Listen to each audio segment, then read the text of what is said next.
Hi, folks. I have an interesting story to share with you today.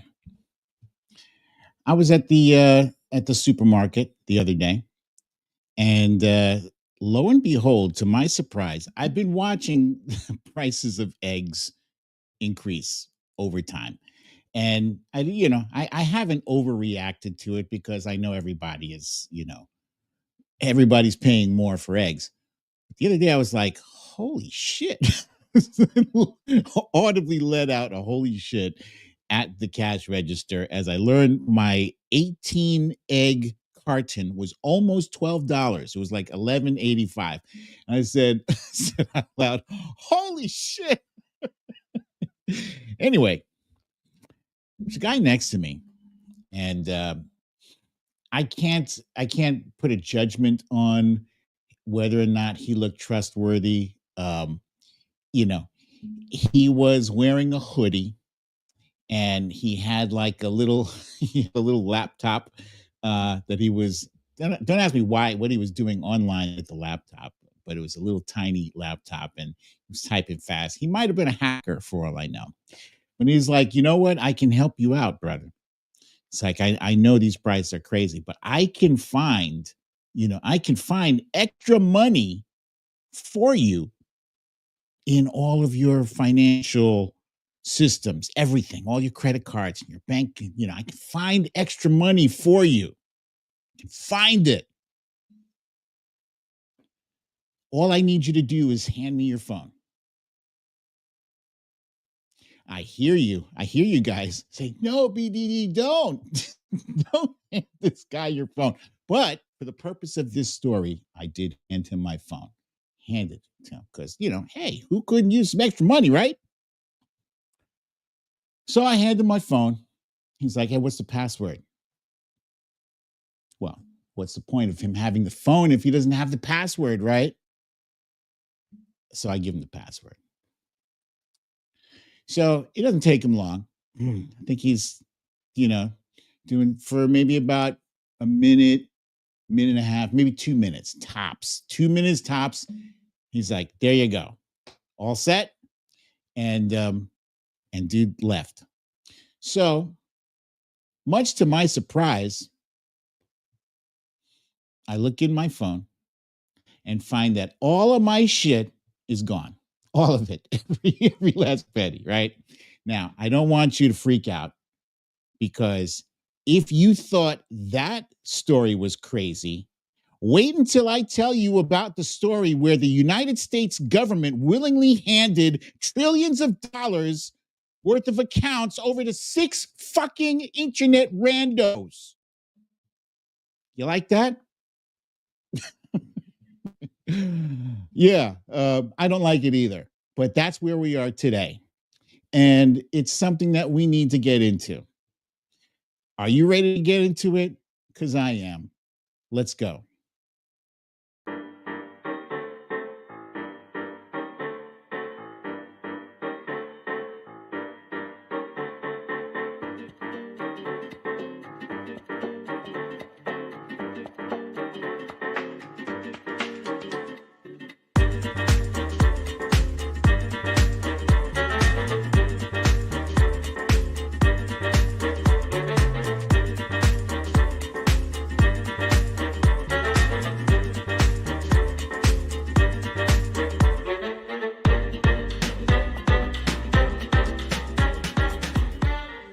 Story time.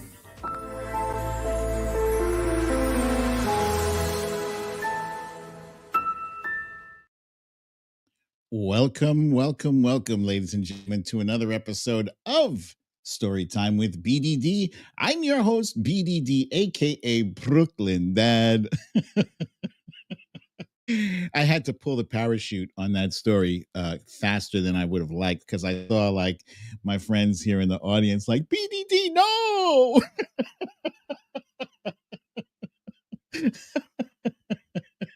I am a guy who likes analogies, and yeah, that absolutely made sense to me. Like, if I wouldn't hand over my phone, which I guarantee you is my phone is not worth, $1,000.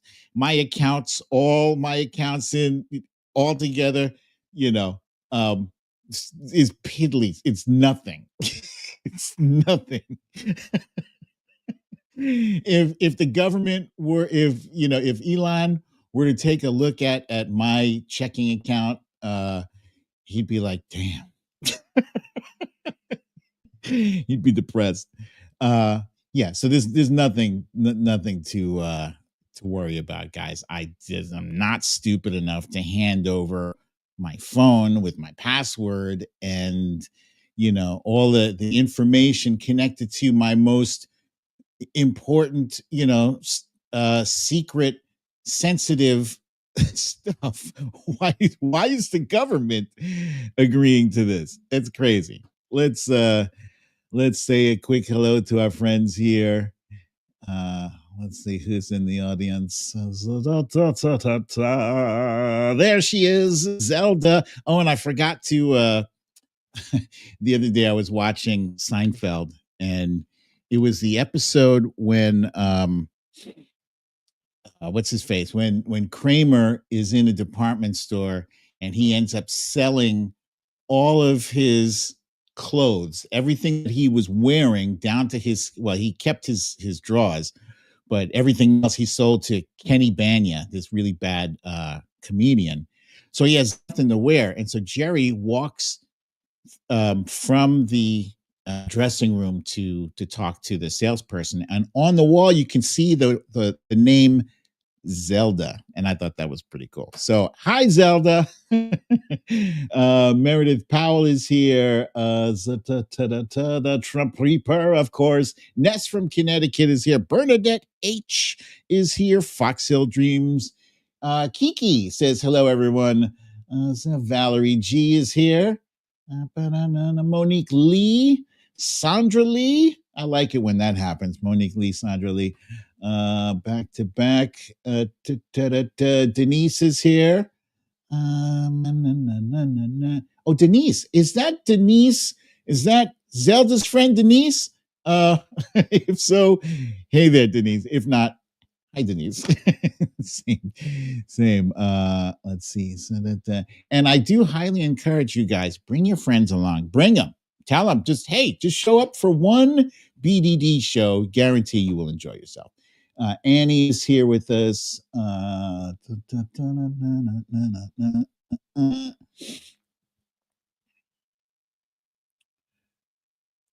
Joanne Kennedy is here. You guys are funny. You were freaking out when I was telling that story. No.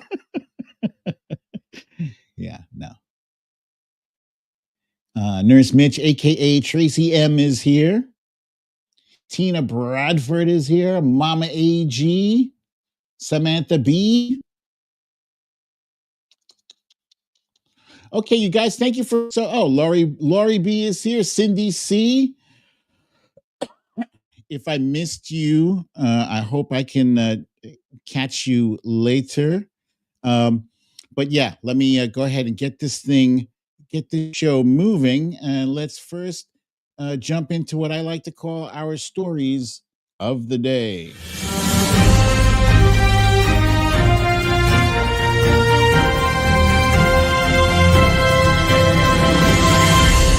Stories of the day.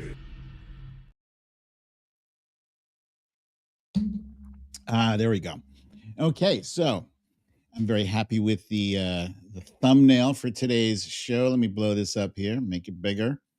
The title for the show today is Doge Breaks America. Now, there's some debate on how it should be pronounced. I saw Jasmine Crockett saying maybe we should be calling it Dog E or whatever, whatever we can do to diminish it, to take away some of its prestige, some of its cachet. Dog E, I think, is a good suggestion. Dog shit is even better. But yeah, Dog E Breaks America is the title for today's episode. And yeah, earlier this week, Donald Trump, as is his superpower, caused an uproar when he referred to himself as king. And, this is the United States of America, where we do not owe any allegiance to a king. We do not we do not kneel to a king. All right. The only people who do that are MAGA. But the rest of us, we're not on board for that. No. And yeah, the insanity in the air continues. Yet another plane fell out of the sky. These planes are falling out of the sky left and right.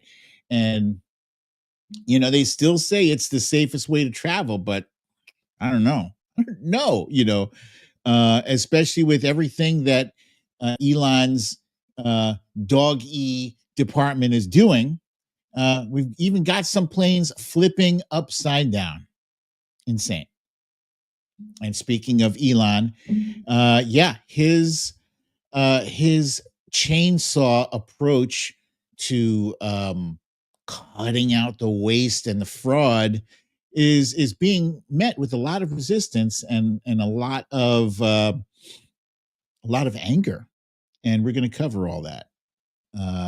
But first, I'd like to remind you, if this is your first time here, please make sure you hit the subscribe button and the like button. The subscribe is in your lower right-hand corner of the screen, and the thumbs up button there is the like. It does help our channel. You have no idea. It helps tremendously. The likes of which no one has ever seen before. This week, I did write, I'm very proud of what I have written this week on my Substack. This week's article is called "Trump's Voters Are About to Get a Rude Awakening." And the subtitle is "The Face-Eating Leopard Doesn't Care Who You Voted For." That's right. There's so many people who thought that because they voted for Trump, that they were going to be spared from the anxiety, from the pain of whatever it was he was talking about doing. And that includes the deportations, that includes the firings by Doge, that includes the pain at the pump and the pain at the supermarket, all of that stuff. And so, now we're seeing more and more of these videos where people are like, "Oh, I didn't know. Even though, you jackasses, we warned you. We warned you, and we warned you, and we warned you some more. We screamed until we were blue in the face and you wouldn't listen. You were like, la, la, la, MAGA, MAGA, Trump forever." Idiots. So do I welcome you into the fold? Do I say, well, the enemy of my enemy and all that bullshit? Yeah, I guess so. But anyway, the point of my article, the major point is, we are now in the first they came for times. Now, the first they came for, there was that famous poem that I remember back between the years 2016 and 2020, a lot of people were quoting that poem, which goes, "First they came for the socialists, but I said nothing because I was not socialist." And then the next is, "Next they came for the union workers, but I said nothing because I was not a union worker," and so forth and so on. They came for all these groups that the speaker, the narrator of that poem, was not a part of. So they said nothing until finally they came for that person, and there was no one to comfort. There was no one to help him because they'd already come for everybody. So that's an unfortunate lesson to have to learn, and I hope that enough people get on board and learn what the hell is going on before it's too late. Last night, it was my honor and privilege to attend a ceremony for my daughter. My daughter was inducted to the National Honor Society for her exemplary academic prowess and abilities, and I couldn't be prouder. Just feels good. It feels good. She's very smart. Uh, she's very dedicated to her studies, and I'm just beaming with pride. So yeah, yeah. Special. Last week I told you guys I was going to see Captain America Brave New World, which I did. The fam and I went out to see it, and I think it was a mixed reaction from the fam. All of us, we graded it on a scale of 8 to 10. I gave it an 8.5. My son, uh, he tends to vote closer to me. He rated it a notch lower at an 8 out of 10. Still 8 out of 10 for most people is it's pretty good. For me, 8.5 for a Marvel movie is a little bit on the low side, which means I liked it. I didn't love it. It was fine, and I would definitely watch it again. It wasn't the Winter Soldier, and maybe it's suffering by that comparison because the Winter Soldier is a freaking it's one of my all-time favorite movies, but still I did enjoy myself. There was a lot of good stuff in this, the action, the special effects, especially the appearance of the Red Hulk, and the fight was fantastic. So yeah, good, not great. I'll put it that way. Um, a movie I did see last week on Apple TV, which I did find great, was called The Gorge. The Gorge, I would give this a 9 out of 10. Uh, very thrilling. It was kind of like it wasn't completely a romance, and it wasn't completely an action adventure, or even completely a sci-fi. It was like a hybrid, a strange blending, a perfect blending, actually, of all three of those different genres. So if you like any of those three things, you will like this movie. That's all I'll say. It's a very good movie. I enjoyed it. Reacher is starting season 3, and I just watched the first 2 episodes of that last night. Loved it.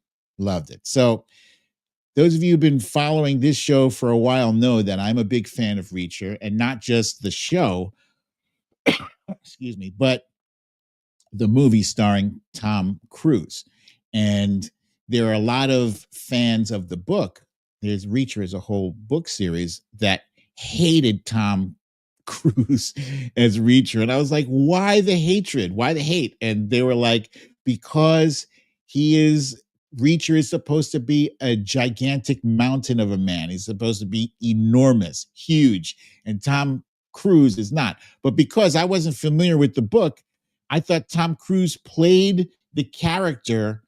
He played it as a big guy, even though he wasn't big. He played it like he was big. But then when I saw this guy Alan Richson, who's like 6 foot, I don't know, who knows? He's 6'6", maybe 6'5". He's giant. I was like, oh, okay. Yeah, I get it. And he's really good. He's a good dude. But now in season 3, believe it or not, there's a guy who's even bigger. He's even bigger than Alan Richson, aka Richer. And this is going to be fun. Watch. Eventually, these guys are going to fight. And last but not least, there's a show that I just started watching. It's actually not new. It's been out there for a while. It's been like maybe 8 years. It's called 11/22/63, and it's starring James Franco. And it's about a guy who is tasked to go back and save JFK, prevent President Kennedy from being assassinated. So that's an interesting premise. It's almost like the opposite flip side of that thing. If you've heard this before, this ethical dilemma. If you could go back in time and kill Hitler before he murdered, millions of people, would you do it? And if you'd asked me that a week ago, I'd have been like, no question, absolutely, hands down. And would you save President Kennedy? Right? And no question, absolutely. But then a debate opens up between James Franco and Chris Cooper, right? And I began to wonder, like, there's that whole thing called the butterfly effect. There's a cause and there's an effect, right? So JFK was assassinated, and hence today we have, the world as it is, that exists today.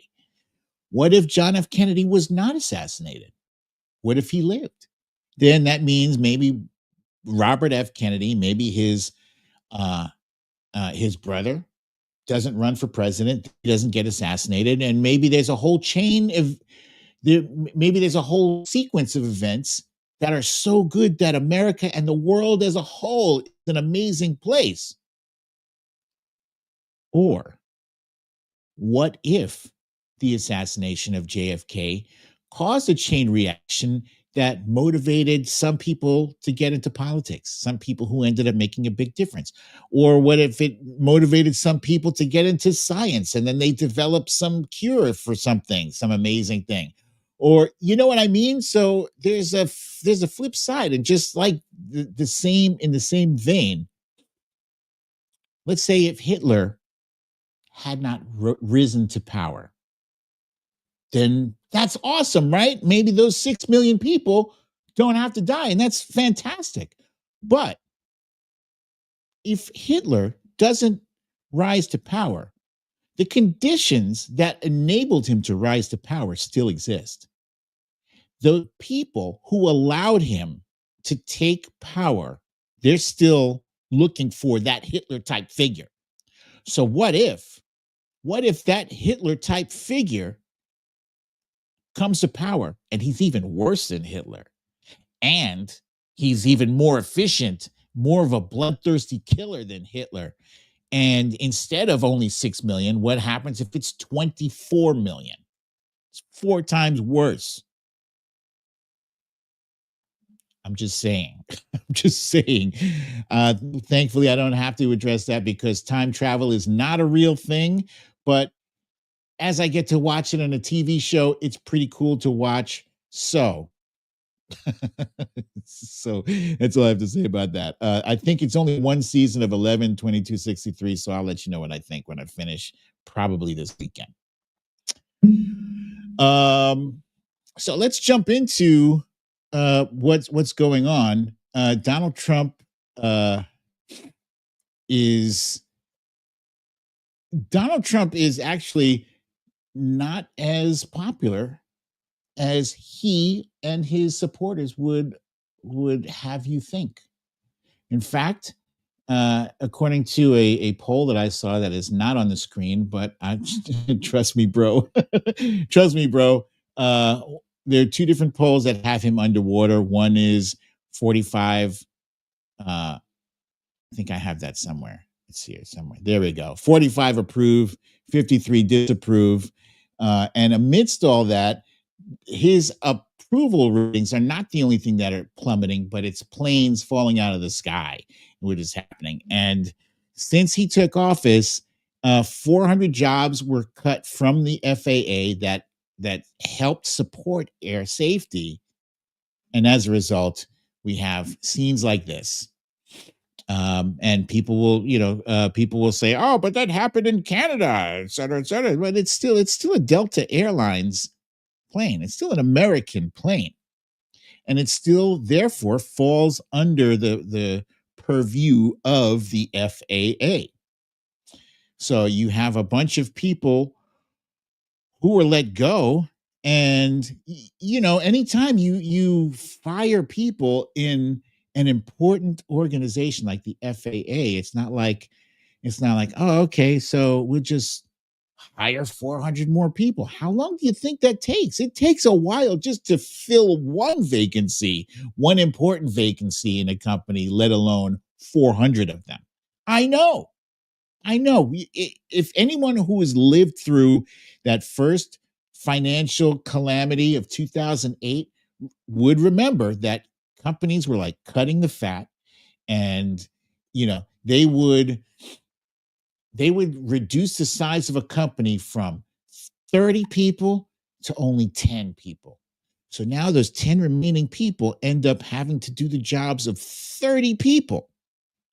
That doesn't mean that you didn't need those 30 jobs. It just means that the fucking bosses are tucking more money into their pockets while you are having to work harder and not making more money because you do need that job. You do need that job, and you happen to work in a state that is like a right to work state. I'm speaking from experience, you guys. Speaking from experience. My friend Zelda, thank you so much. Thank you for the kind donation. Thank you for that. And let's see. Okay, so Zelda, thank you for your kindness. I really appreciate it. That landed right when I was complaining about my former boss. So yeah, it's not like people automatically fit into a new responsibility. That takes time. And when you have something as critical as air safety, you can't afford that. So anyway, his job performance is smoke and mirrors. Smoke and mirrors, baby. It is bad. It is what we saw when he was in office the first time. And it's only going to get lower from here. I know. We all know this because he is an idiot and he hires idiots. He's surrounded by idiots. It looks like he surrounded himself with idiots with the goal of, I don't know, dismantling our whole system. Because if you want something to thrive, right, you're going to hire, if you want an organization to thrive, you're going to hire the absolute best people you can. He's picked the worst, most unqualified people. It's like a joke. It's like he's being pranked by the impractical jokers. It's insane. Anyway, earlier this week, he weighed in on the congestion pricing thing in New York City. So I'll give you a brief, for those of you who don't know, congestion pricing has been a thing in New York City where it was meant to lower the amount of traffic in certain areas of Manhattan. I believe it's Midtown Manhattan. And it was meant to do that by charging a toll at certain entry points. So I heard it was working. Personally, I heard it was working, and I also heard that approximately 60% of New Yorkers were in favor of the congestion pricing. It had to be good if New Yorkers are saying, yeah, charging extra money is a good thing. Because some people are like, you know what? I prefer less traffic. I would pay extra money for there to be less traffic in this city. So, here's a good one here. Nurse Mitch in the comment says, if he really won the election, he wouldn't look so pissed all the time. Excellent point. And Bernadette says she heard it was working too. Yeah. Valerie G says it was working. The commute to the city took less time. I remember my commute used to take anywhere from an hour, and this is just coming from Brooklyn to 34th Street, from Flatbush in Brooklyn, from where Brooklyn College is, where Flatbush meets Nostrand Avenue. I call that the junction. Anywhere from an hour to an hour and 20 minutes. That is a long ass time. And that's just on the subway. I don't know how traffic was affected on the road. When I did drive in from Brooklyn into the city, it was brutal. It's brutal. Anyway, called himself a king. He says here, congestion pricing is dead. Manhattan and all of New York is saved. Long live the king. And then he quotes himself in third person, President Donald J. Trump. That's stupid. That's stupid, guys.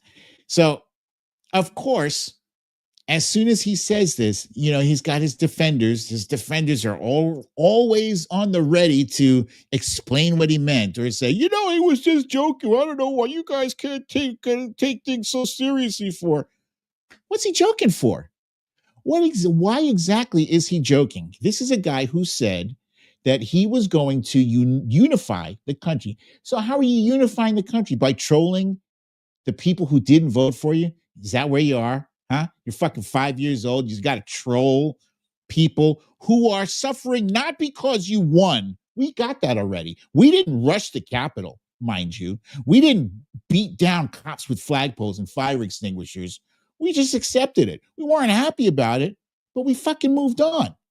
Now, you're jackass. You said, as soon as I'm in office, I'm going to lower those prices. That was a lie. But you said it. 24 hours after I'm in charge, I'm going to end the war in Ukraine. So you haven't ended the war. You've just antagonized the president of Ukraine, who you tried to extort, mind you. And you've done absolutely nothing about egg prices and grocery prices. Eggs cost me a freaking almost $12. Almost $12 for 18 eggs. I'm still tight about that. When I saw it was $8, I was like, okay, this is manageable. I thought $8 was manageable, but fucking $12, that's not manageable. That's insane. So you have all this time for golfing? The dude is golfing. He golfed 3 days in a row this week, you guys. 3 days in a row. And that's not counting Sunday. I'm talking Monday, Tuesday, and Wednesday. 3 days in a row golfing. So when you're not golfing, you're trolling Democrats and liberals, right? You're owning the liberals. Ooh, you're a king. But no, we take that shit seriously. And it's not just us. It's not just liberals. It's people who are patriotic, people who give a shit about America and about democracy and take it seriously. Let me whip this out here.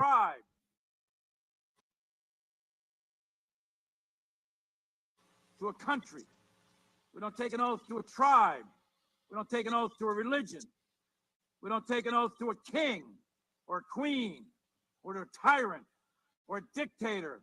And we don't take an oath to a wannabe dictator. We don't take an oath to an individual. We take an oath to the Constitution, and we take an oath to the idea that it's America, and we're willing to die to protect it. Straight up. Straight up.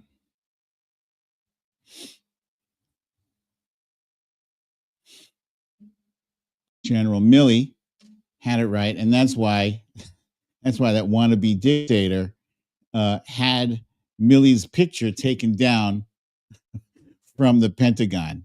So petty. So freaking petty.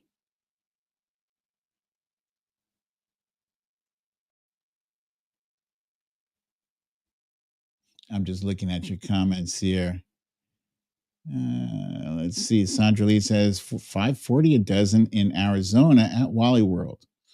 That's not so bad. That's not bad at all. Joanne says $3.17 at Walmart for 6. Oh shit, for 6 eggs. That means 6 for 12. We don't like, wifey and I do not like Walmart. I think if it ends up being cheaper, we'll go to Walmart. But I don't like. But here's some memes that came out as soon as he made that comment. George Washington there on the left saying, "What the fuck is this king bullshit?" And on the right, there's the chain of command. On the top there's Vladimir Putin. Below there is Vice President, not J.D. Vance, but Elon Musk. And below that, as clown, that's Donald Trump.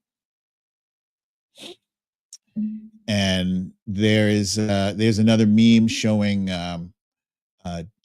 puppet, a Trump puppet on Putin's knee, saying Ukraine started the war, Zelensky is a dictator, Putin is a genius. These, unfortunately, are three real things that Donald Trump actually said out of his pie hole. Yeah, he said this week Zelensky is a dictator and that Ukraine started the war. It's insane. Absolutely insane. Yeah, and happy President's Day to President Musk.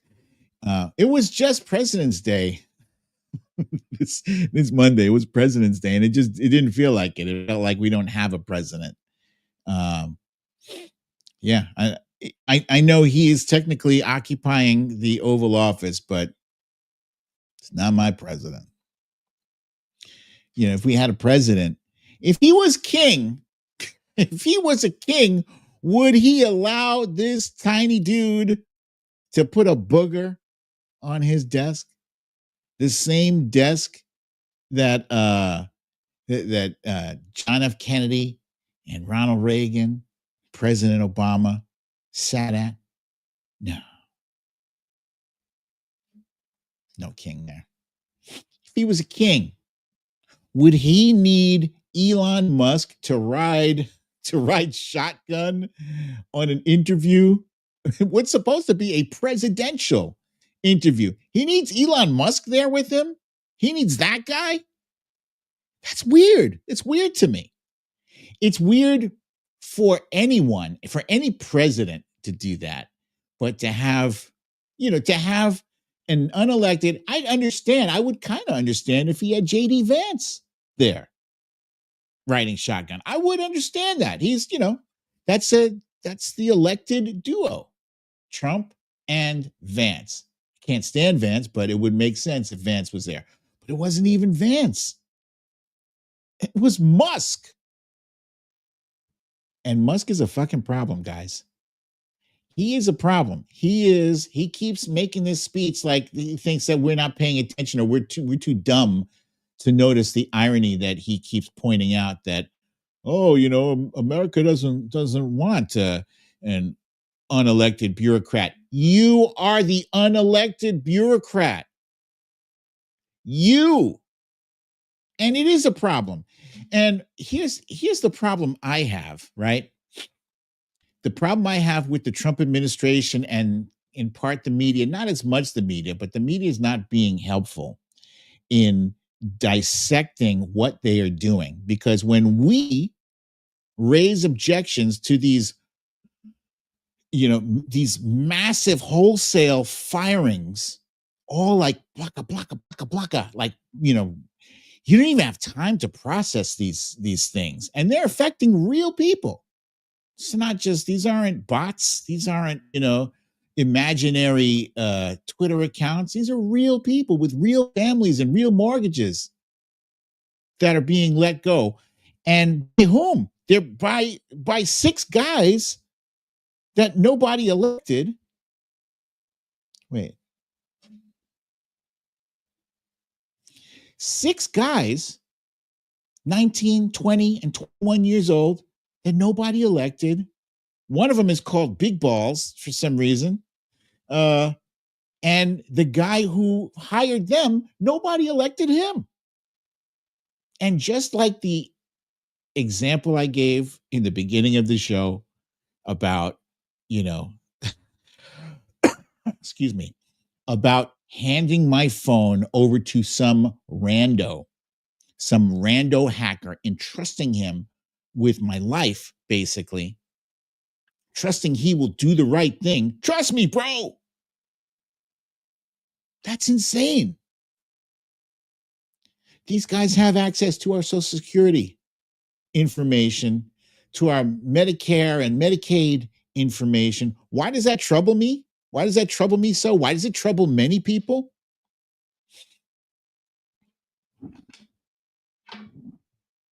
I want to do something here, right? Okay. I want to do you remember this game? When I have something in my hand and I say, pick a hand, right? So I'm gonna say Zelda. If you're still here with us, Zelda, say what's up, Zelda, so I can see if you can help me with this thing. All right. This is a little thing I want to do. I'm waiting for you. Okay. Bernadette. Bernadette, I know I saw you say something, right? I want you to pick a hand, right? Let's say this is my left, this is my right, okay? I want you to tell me which hand do you think the quarter is in?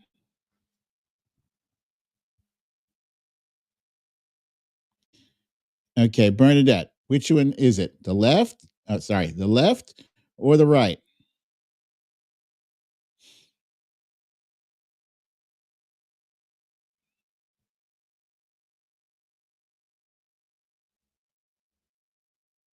You said the right, right? The right. It's not in the right. And it's not in the left.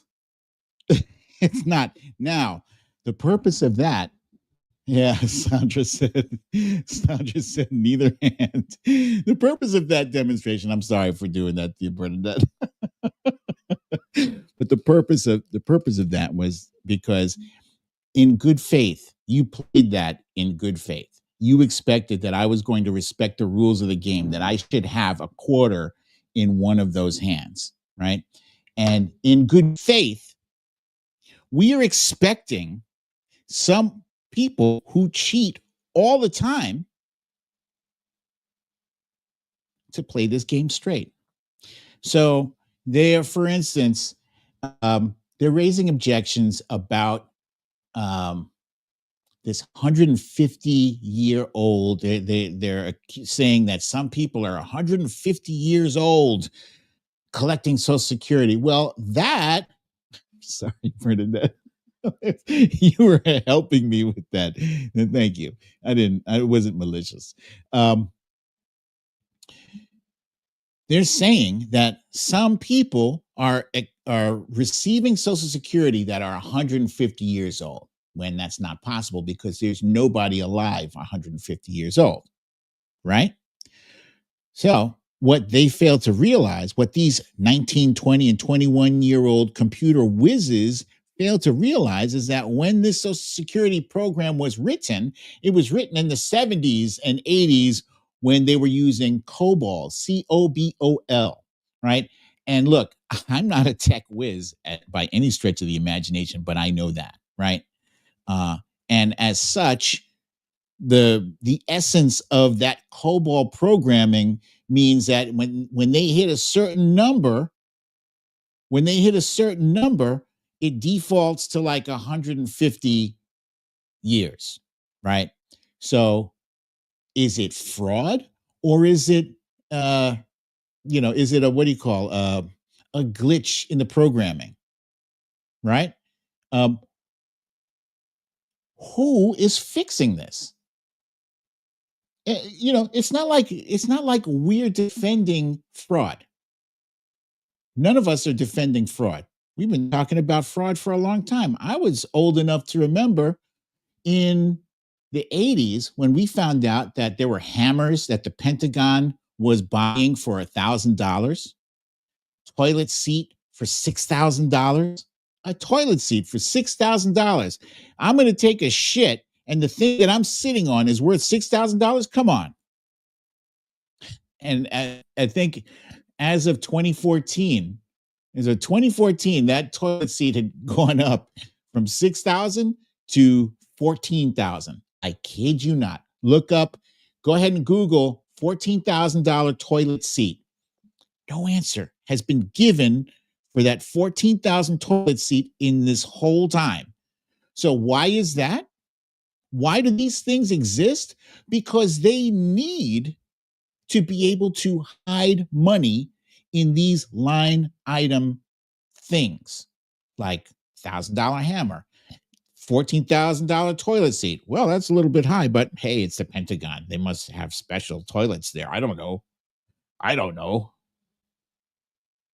Think about it. Both Democrats and Republicans have sat by and let the Pentagon get away with this shit for decades. Why? Presumably, they need money on the side to do their little, off the books projects, right? When they want to send somebody into the Congo and disrupt shit, they want to send somebody to, I don't know, to somewhere else and stir up a rebellion. That those off the books things, they cost money. Hence, they have to create like fake line items so that they can build that money. Special ops. Thank you, Lori B. Yeah. All those special ops things, they cost money. So, and who knows what else they're using that shit for? Maybe some people are, just stuff in their pockets. Who knows? Because this whole thing is trust me, bro. But what's worse about this trust me, bro thing, these 6 guys, these 6 randos, they're not vetted by anybody. We don't know who they owe their allegiances to. They were just thrown in there overnight. We didn't see any hearings involving these guys. No background checks. No nothing. It was just Elon saying, hey, these guys, they'll do it. What? And Elon has all these different kinds of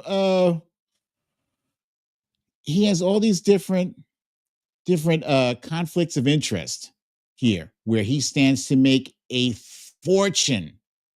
Here, I had something. I have a video the other night. I was watching the very amazing.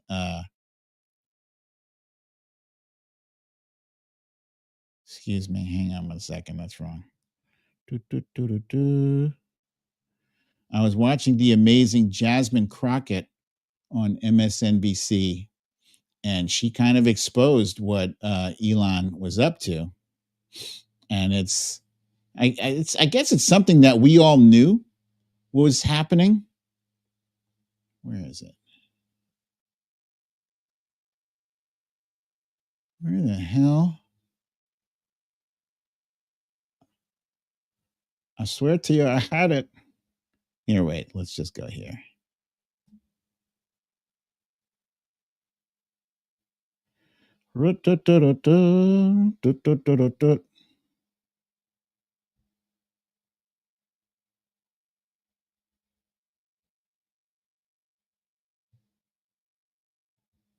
So much stuff happened this week. That guy, Mitch McConnell, said, it's not that one. Mitch McConnell said he's not running for re-election. Good riddance. But you did it a few years too late. Here we go. Deal with it. It's not even just nonsense. It's just that they're idiots. I mean, these are the same guys, remember, as it relates to our nuclear stockpile, right? They're like, oh, wait a minute, we needed those guys? Yeah. Oh, can we get them back? Oh, we don't know how to. Like, I don't know how anyone in this country can look at this administration and feel some semblance of any type of confidence, right? And this is all at the same time. Like, Elon doesn't want us talking about the fact that he has received almost $1 billion worth of new contract money from the U.S. government in just 2 weeks. Yep. $400 million for Tesla and over $300 million for SpaceX. This is nothing more than a money grab. He's not out there trying to save money for the American people. That's not what he's doing. He's lining his pockets. And at the same time, he's outraging people who don't know exactly how we spend our money and how it benefits us to make sure that things like HIV and AIDS doesn't become the worldwide pandemic that it used to be. Yeah. Exactly. Same thing with everything else that we're dealing with.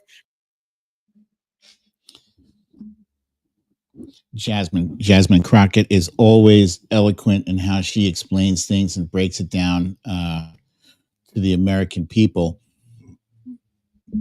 It's exactly right. I don't appreciate learning when I wake up one day that, dozens of nuclear weapons experts were accidentally let go. The guys that secure those things, make sure that they're working properly. That's kind of important. Also, a bunch of people who were working on the bird flu were just were let go. And oops is basically the word for the Trump administration is oops. These are high stakes. There's no reason that you have to rush these things. In fact, I was watching a town hall. There's town halls beginning to pop up all over the place. There was one particular in Georgia where people were riled up. People were mad. People are mad. And it's not just us. It's not just Democrats who are complaining about this shit. It's Republicans too. People in very red areas, like even Georgia. Georgia was where this town hall happened, where people were saying, "Hey, what the hell is going on?" Here, check this out. This was in New York City, right?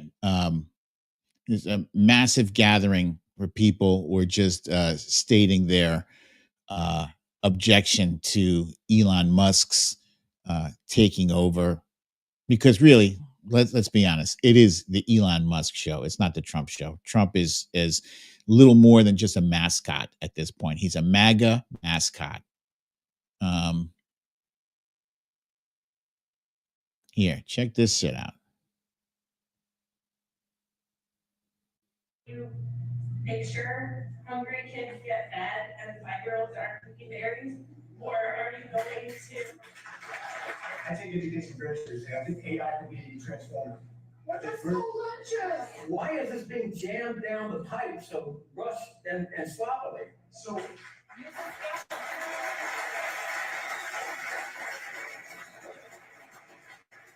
I understand that when you say you have this many employees that you have to cut, that organization decides who they're going to cut. It's clear from all the writings of our founding fathers that our great republic was never meant to be ruled by a dictator nor a king. Make sure. Yep. It's not January 6th. It's just people getting together, excuse me, to voice their displeasure, to voice their anger with what's going on, with the lack of transparency. And so I went on to Elon Musk's app, Twitter. I'm not calling it X. It's Twitter. And I asked his AI, it's called Grok. It's an interesting tool, you guys. I would highly recommend those of you who are not, at the very least, experimenting with AI. With AI. If you're not experimenting with AI, you need to. This is the year 2025, and by 2030, if you don't know anything about AI or how to use it and how to create prompts, to generate things for you, you might be shit out of luck. And I would advise you to advise your kids of the same. AI is the future, like it or not. We can, stomp our feet and groan and moan till the cows come home. But at the end of the day, that is where that is where society as a whole is going. And if your kids, really, it's all about our kids right now. If they're going to be able to compete in the future markets, they're going to need to know how to access and use this technology, this burgeoning technology, and make themselves indispensable to the companies that they work for. So, what was I? Oh, yeah. Okay, so let me go back to this right here. So I did a search for, I asked Grok, I said, what are the 10 main reasons that that people, the 10 main issues that people have with Elon Musk's Doge operations, right? And Grok did not hold back. Grok was very efficient in how it brought together the information. And at the very top was lack of transparency. And it says critics argue that Doge operates with insufficient openness, as Musk has been granted exemptions from public disclosure despite claiming maximum transparency, leaving Americans unclear about its actions and decision-making processes. Yeah, no one knows why they come to the conclusions that they come to fire these chicken handlers who are dealing with bird flu, or to fire these FAA workers, and why they're doing it so rapidly. What knowledge does Elon Musk have about the FAA or about? In fact, there's one area of conflict right there, the FAA. Conflict of interest. Many point to Musk's vast business empire, SpaceX and Tesla, which relies on billions in government contracts, raising fears that Doge's policies could favor his companies or provide him with sensitive data about competitors. So yeah, he's already making money hand over fist, and he's looking to pilfer our money even more. Here's my major concern about Doge is this, right? And as it relates to our Social Security funds, because that's what I am most concerned about now as a 56-year-old man, rounding the corner towards Social Security, needing it. As I said, he's just kind of arbitrarily identifying certain line items and saying, well, this is clearly a problem. Those $14,000 $14,000 toilet seats and all these hidden pockets. He is trying to come up with $2 trillion in cuts. That's impossible without touching Medicaid, Medicare, and Social Security. It's simply impossible. He can't do it. That USAID thing that everybody was bitching and complaining about, it's an important thing. It's only at $42 billion. It is only 1%. That USAID was $42 billion. That's 1%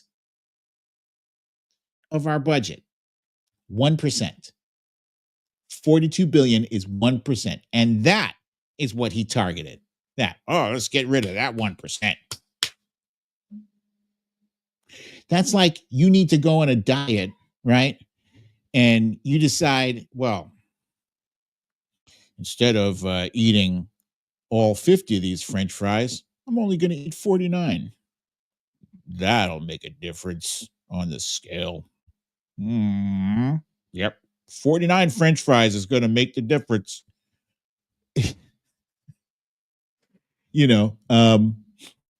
So he's got these 6 guys that nobody elected, nobody knows, just coding. They're not auditors. They're not accountants. They're coders. And they're dealing with the shit that we've been contributing to since I was 18. Some of you might have been younger when you started contributing, but I was 18 when I started contributing to Social Security. That matters. And he's doing it. And then they turn the argument into, well, if you're against Elon Musk, then you're against finding fraud. That's a false equivalency. Come on. If we're gonna have an honest debate here, then be honest about it. Let's be honest. That's not having an honest debate. That's being very disingenuous. Find some of those $1,000 hammers and $14,000 toilet seats that are out there.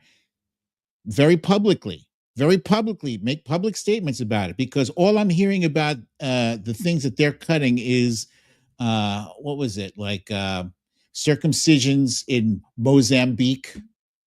Okay, at some point some of our Congress people voted for that, right? So that's a thing that Congress approved. This didn't get through. This U.S. aid budget did not get through without Congress approving it. But you want to focus on that. Condom bombs. They made up a lie about $50 million. First, it was $50 million in condoms going to Sudan. And then it was $100 million in condoms. This is Trump. $100 million going to Hamas. You know, if it's real, you don't have to lie about it. So anyway, the complaints about Elon Musk's Doge go on and on and on. There's overreach of authority, widespread concern that Musk, as an unelected advisor, is exceeding his mandate by attempting to dismantle agencies and cut spending approved by Congress, potentially violating constitutional separation of powers.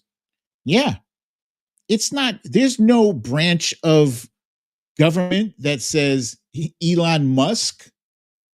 He's not part of Congress. He's not part of the executive branch. He's not part of the judicial branch. In fact, it's not even clear what role he officially plays with Doge. We learned earlier this week that is he an advisor to Doge? Nobody knows. He's just a billionaire who shackled himself to Donald Trump's ankle. So Trump cannot appear anywhere without this dude. Privacy violations. Doge's access to Treasury Department payment systems containing personal data, e.g., for example, Social Security numbers, bank details, has sparked lawsuits and outrage over potential breaches of privacy laws, with critics questioning, I don't know what they were questioning, but they're questioning things. Ideological bias. Opponents claim Musk targets agencies and programs like USAID or DEI initiatives he ideologically opposes rather than focusing on neutral efficiency, accusing him of pushing a personal agenda under the guise of cost cutting. There is nobody on earth who believes that Elon Musk or Donald Trump are fair in what they are targeting. Nobody believes that they are being fair and even-handed, that they're going out after Republican initiatives. No, all they're focused on is owning the libs and trying to steal $2 trillion in cuts. $2 trillion in cuts. And how could they do that? I don't know. I handed, in that hypothetical scenario I invented for the purpose of this discussion, I handed that hacker my phone, and he just made things disappear. For all we know, Elon Musk could be having his programmers, his coders, take $1 out of each of our Social Security accounts for the next 5 years. And then they're going to claim that that's the $2 trillion. So basically they're stealing. I'm assuming they could do that. If I could imagine it, myself, and I'm not a financial whiz, but that's like low-hanging fruit right there. I saw that in the movie Office Space. In the movie Office Space, which is actually a very funny movie. I think you have my stapler. This is actually the same stapler that the guy in Office Space was concerned about. It's a swing line stapler. You have my stapler.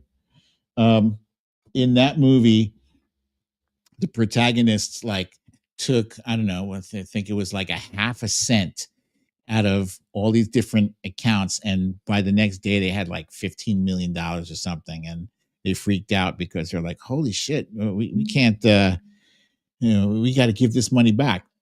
So Elon Musk could potentially have his guys take money that they think nobody's going to be missing, because 150-year-old person here, 220-year-old person over here.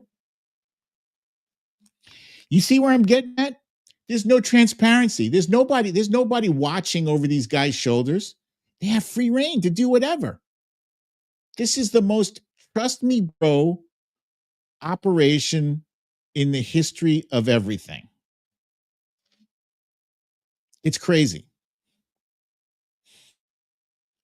Unqualified staff, the hiring of young, inexperienced staff, some as young as 19, or former Musk company interns without proper vetting or government expertise, has drawn criticism for risking incompetence in handling. Oh, you think? Incompetence? You mean like accidentally firing the nuclear experts, or the bird flu people, or the FAA folks, or any of the other people that they've fired thus far?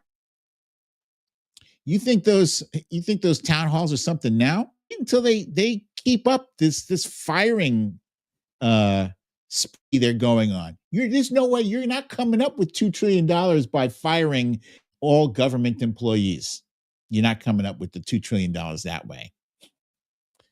Economic disruption. Musk's aggressive cuts, such as slashing foreign aid or federal jobs, are criticized for potentially destabilizing the economy and harming vulnerable populations, with little evidence provided to justify claims of waste or fraud. They have no evidence.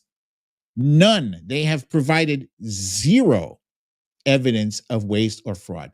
So now, as of last night, I saw somebody tweeted a video of Sean Hannity, Shamity, I call him, Shamity, using the term wrongful spending. So now it's not waste. Now it's not fraud. It's called wrongful spending. And watch over the next few days and weeks as the right-wing ecosystem, the right-wing media machine starts churning that phrase. Wrongful spending, wrongful spending, wrongful spending. Watch.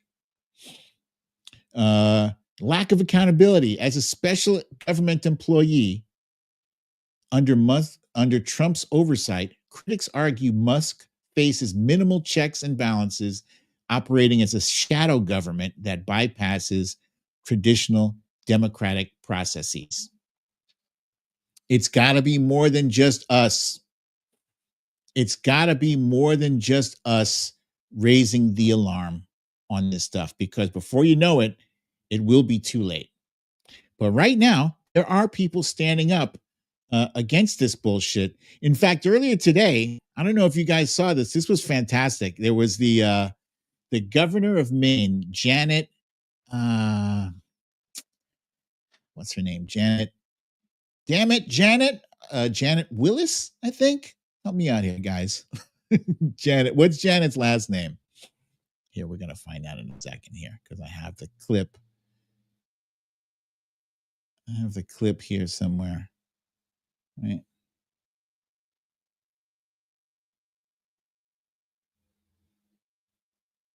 Oh, Janet Mills. There it is. Is the Maine here, the governor? The NCAA has complied immediately, by the way. That's good. But I understand Maine. Is the Maine here, the governor of Maine? Well, are you not going to comply with it? I'm complying with state and federal laws. Well, we are the federal law.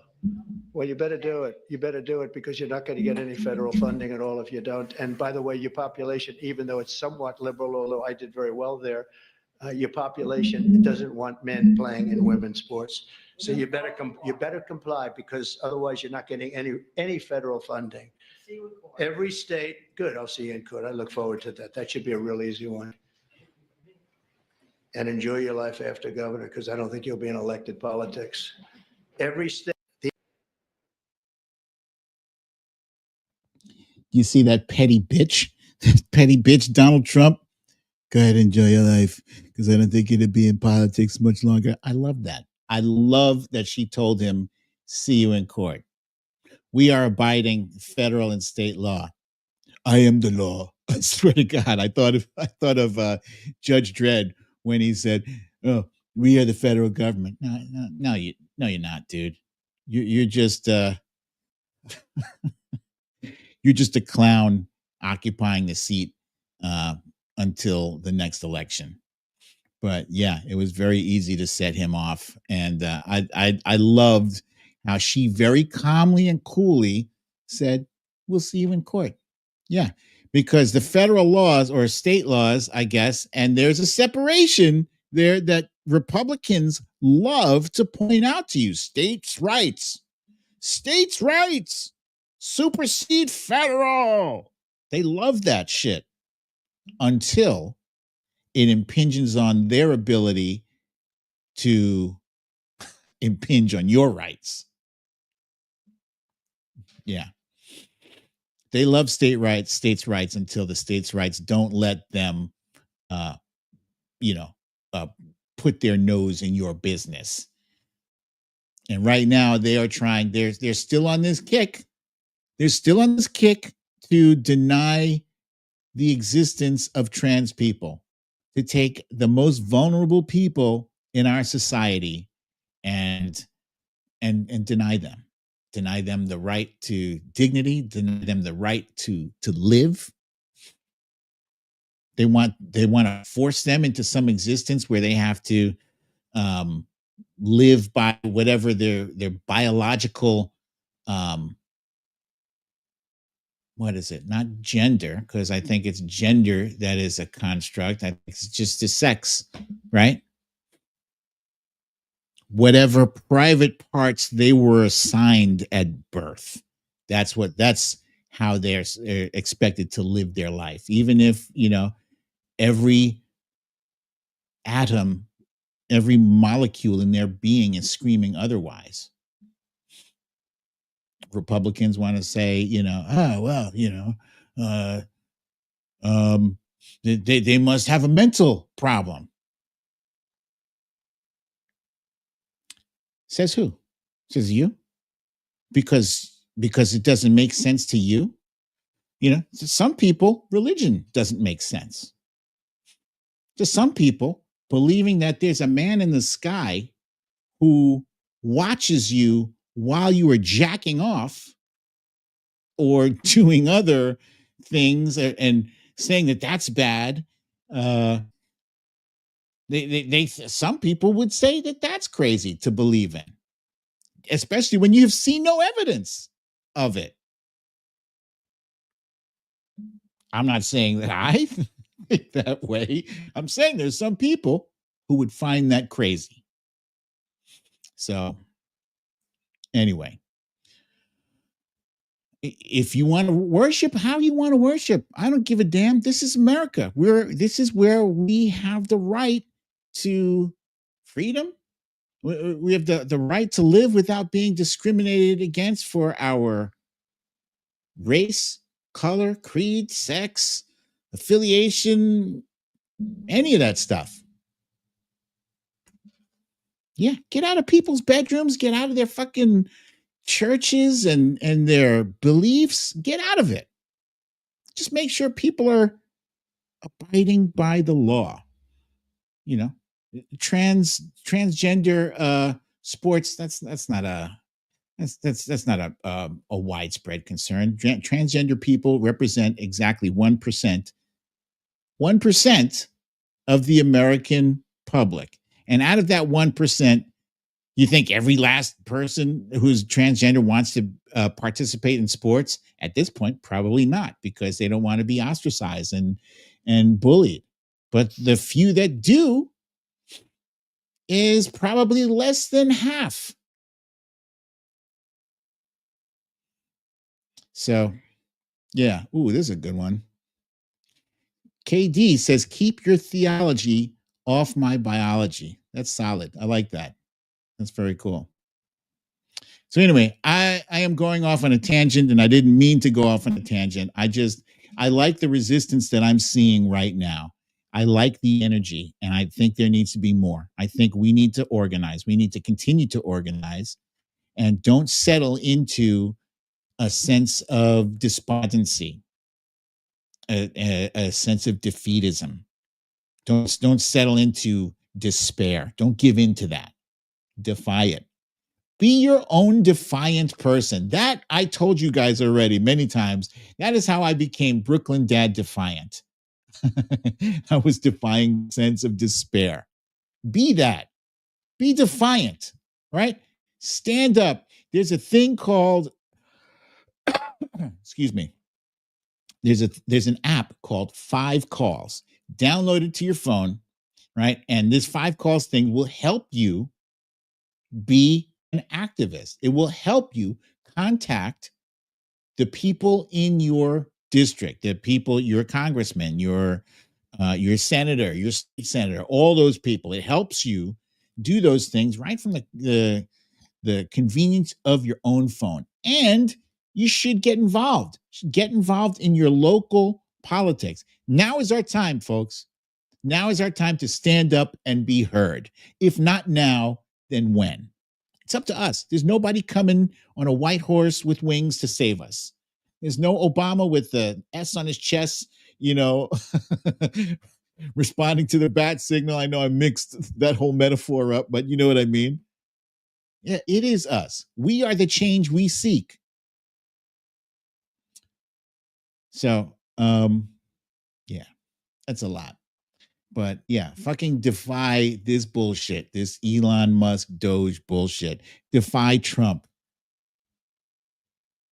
Speak out. Now is our time.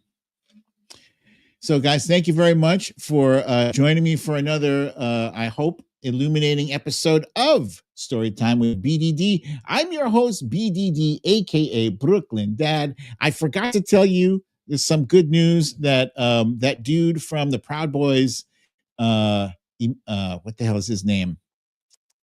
Enrique Tarrio was arrested today.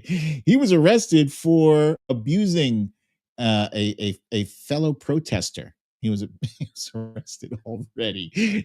Dude just got out of jail. He was just pardoned and just got out of jail and can't keep his ass out of jail. Good. Fucking good for his ass. I love it. And yeah, I swear to you guys, I meant to cut the length of this show back. I'm going to get there. I promise you. I am cutting the length of this show back. That means I'm probably going to cut out some of that stuff from the front where I talk about the movies and TV shows. I love that, but maybe I need to do something separate for that. And just make this just straight up politics. Yeah. But those of you who showed up and joined us for this episode, I thank you. Oh, there you are, Zelda. I was looking for you. I was Zelda. I wanted to use you to play a coin trick. All right. Which hand is it in? Is it in the left or is it in the right? which hand is a quarter in? Come on, Zelda. Left or right?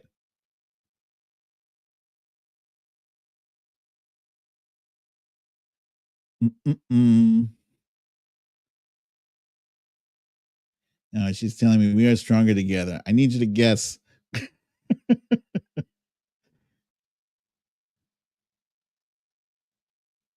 Meredith Powell says left. Oh, yeah. And Simon reminding everyone to hit the like button, please. Zelda, what hand is it? Oh, shit. The Trump Reaper says it's in the center hand. Geocosmic Valentine wants to know what you're doing. I just got here. I have a coin in one of these hands. It's either in the left hand or the right hand. Which hand is it in? Zelda says, good. No. It's in the right. It's in the right. There it is. All right, you guys. Thank you so much for joining me again. I look forward to seeing you all here. Somebody said bipartisan hands. The Trump Reaper. It's funny. Oh, shit. Okay. I look forward to seeing you guys here. Same time, same place. I love you all. Peace.